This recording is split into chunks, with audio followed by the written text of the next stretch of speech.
আমরা যে খবরের দিকে নজর রাখবো, এবারে গোয়েন্দাদের নজরে ধৃত জঙ্গি মনিরুলের হোয়াটসঅ্যাপ চ্যাট। এই হোয়াটসঅ্যাপ চ্যাটে নজর রয়েছে গোয়েন্দাদের, কেননা এই ধৃত জঙ্গি মনিরুলের মোবাইলে মিলেছে বেশ কিছু গ্রুপের হদিশ। হোয়াটসঅ্যাপ গ্রুপগুলির সদস্য ছিল এই মনিরুল এবং এর সদস্য ছিল আব্বাসও। হোয়াটসঅ্যাপ গ্রুপের কথোপকথন খতিয়ে দেখা হচ্ছে। সূত্র মারফত আমরা যেমনটা জানতে পারছি, সোশ্যাল মিডিয়াতে একেবারে সিদ্ধহস্ত মনিরুল, তার ফোনে মিলেছে একাধিক অ্যাপ। ভেবে দেখুন একবার, একজন জঙ্গি তিনি, সে নাকি সোশ্যাল মিডিয়াতে একেবারে সিদ্ধহস্ত।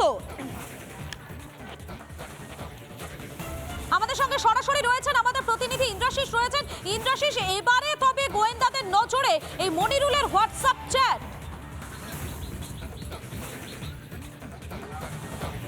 একেবারেই তাই, এইবার কিন্তু গোয়েন্দাদের নজরে এই ধৃত জঙ্গি মনিরুলের হোয়াটসঅ্যাপ চ্যাট, যেটা গোয়েন্দা সূত্রে জানা যাচ্ছে যে ক্লাস 3 অবধি পড়াশোনা করার পর, যেটা তার বাড়ির লোকজন কিন্তু কার্যত স্বীকার করেছিল যে ক্লাস 3 অবধি পড়াশোনা করেছিল এই হরিহরপাড়ার বাসিন্দা মনিরুল শেখ, কিন্তু তারপরেও সোশ্যাল মিডিয়াতে তার যে একেবারে সিদ্ধহস্ত ছিল এই মনিরুল শেখ এবং একাধিক হোয়াটসঅ্যাপ গ্রুপের সঙ্গেও কিন্তু জড়িত ছিল এই মনিরুল শেখ এবং আব্বাস আলী। যেটা গোয়েন্দা সূত্রে জানা যাচ্ছে যে একাধিক যে সমস্ত সন্দেহজনক অ্যাপ ছিল, সেই সমস্ত অ্যাপের মাধ্যমে জঙ্গি সংগঠনের যারা শীর্ষ নেতা তাদের সঙ্গে কিন্তু কথা বলতো এই মনিরুল শেখ এবং আব্বাস আলী। এমনটাই কিন্তু এখনো পর্যন্ত গোয়েন্দাদের পক্ষ থেকে এখনো পর্যন্ত গোয়েন্দা সূত্রে আমরা জানতে পারছি। স্বাভাবিকভাবে এই যে তথ্য উঠে আসছে এবং একের পর এক যে তথ্য উঠে আসছে তা কিন্তু একেবারে চিন্তার ভাঁজ ফেলছে।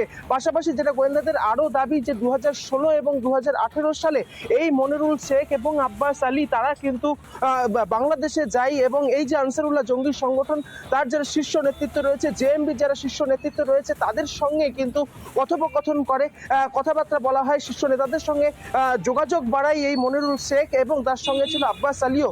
এমনটা কিন্তু গোয়েন্দা সূত্রে এখনো পর্যন্ত জানা যাচ্ছে। স্বাভাবিকভাবে এই ঘটনা এবং এই যে তথ্য উঠে আসছে তা কিন্তু একেবারে যে এই জেলা মুর্শিদাবাদ জেলা, এই হরিহরপাড়া, বহরাম গ্রাম, পাশাপাশি আজমতপুর যেখানে এই মনিরুল শেখের বাড়ি, সেখানকার বাসিন্দাদের মধ্যে কিন্তু একটা চাঞ্চল্য ছড়িয়েছে। তারা বুঝেই উঠতে পারছেন না যে তাদের গ্রামের এই ছেলেটা কিন্তু যে এত অপরাধ জগতের সঙ্গে তারা এইভাবে হাত বাড়িয়েছে দীর্ঘদিন থেকে, সেই কথা কিন্তু কিছুতেই তারা বিশ্বাস করতে পারছেন না।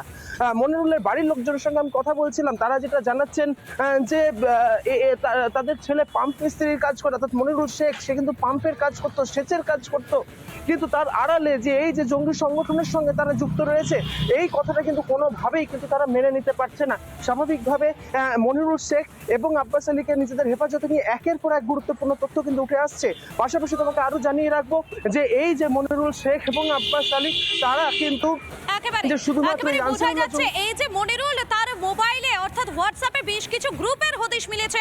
এই গ্রুপের কারা কারা আর সদস্য রয়েছে সেই সমস্ত বিষয়গুলো খতিয়ে দেখছেন গোয়েন্দারা। ধন্যবাদ তোমাকে ইন্দ্রাশিস।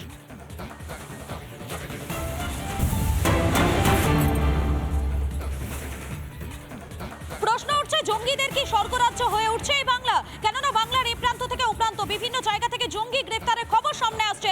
আর এবারে মুর্শিদাবাদ থেকে ধৃত 2 জঙ্গি, সেই বিষয় নিয়েও কেন্দ্রের ঘাড়েই কার্যত দায় ঠেললেন মেয়র ফিরহাদ হাকিম। সীমান্ত রক্ষার দায় কেন্দ্রের, মন্তব্য পুরমন্ত্রী ফিরহাদ হাকিমের। জঙ্গি অনুপ্রবেশ নিয়ে কেন্দ্রকে দোষারোপ ফিরহাদের।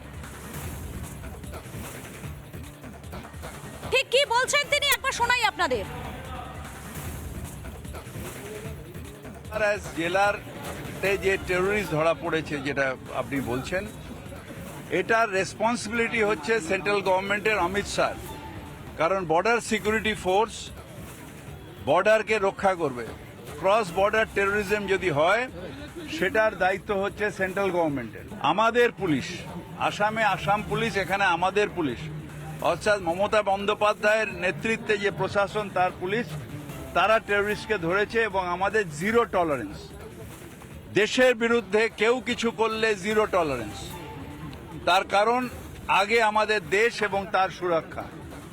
সেই কাজটা মমতা বন্দ্যোপাধ্যায়ের প্রশাসন, বাংলার পুলিশ সেই কাজটা করবেন। কোনো দেশ থেকে না আসে, পাস ওভার না হয়, সেটা দেখার দায়িত্ব ওকে এবং বিএসএফকে আরো বেশি জোরদার করুন। শুধু রাজনীতি করার জন্য আমি ওখানে বর্ডার খুলে দিলাম আর এখানে ঢুকিয়ে দিয়ে গভর্নমেন্ট কিছু করছেন এটা বলা ভুল। কোনি আচারী ধর্ম পরের শিখাও, আগে নিজের বিএসএফ কে ঠিক করে যাতে বর্ডার ক্রস করে শুধু টেরোরিস্ট কেন কেউ যেন ইলিগাল মাইগ্রেশন আমার বাংলায় না হয়। নানা ধরনের কন্টেন্ট দেখার জন্য লাইক করুন, শেয়ার করুন আমাদের ফেসবুক পেজ, সাবস্ক্রাইব করুন আমাদের ইউটিউব চ্যানেল। পাশাপাশি অন্যান্য ব্রেকিং নিউজের জন্য অবশ্যই চোখ রাখুন রিপাবলিক বাংলায়।